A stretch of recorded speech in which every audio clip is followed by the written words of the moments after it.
अस्सलाम वालेकुम वरहमतुल्लाहि वबरकातुहू। गुज़श्ता वीडियो में हमने ये बयान किया कि किन किन लोगों को ज़कात दी जा सकती है, ज़कात का पैसा किन लोगों पर खर्च किया जा सकता है, जिसको मसारिफ़ ज़कात कहते हैं, जिसका जिक्र अल्लाह रब्बुल इज़्ज़त ने कुरान मजीद फुरकान हमीद में इरशाद फरमाया।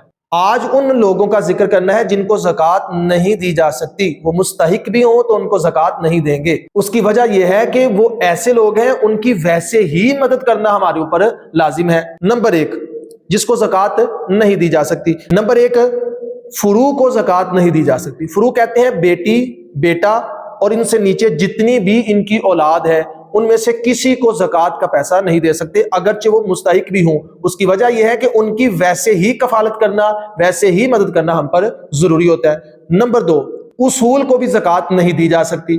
उसूल असल को कहते हैं, यानी हम जिनसे आए हैं, जिनकी वजह से हम आए हैं, उनको भी ज़कात नहीं दी जा सकती। उनमें है वालिद और वालिदा ऊपर तक, वालिद से ऊपर तक यानी दादा दादी ऊपर तक, और वालिदा से ऊपर नानी नाना ऊपर तक, इनको भी ज़कात नहीं दी जा सकती।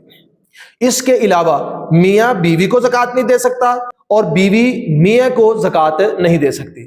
इसके अलावा नाना नवासे को या नवासा नाने को, इसी तरह नानी नवासी को या नवासी नानी को ज़कात नहीं दे सकती, क्योंकि ये उसूल फुरू हैं और उसूल फुरू में ज़कात नहीं दी जा सकती। इसके अलावा सादात को भी ज़कात नहीं देंगे, क्योंकि सादात को अगर जरूरत पड़े तो हम पर लाजिम है कि हम उनकी वैसे ही मदद करें। वो जो ज़कात का माल होता है वो सादात को नहीं दे सकते, क्योंकि सादात के लिए वो माल बिल्कुल सही नहीं है।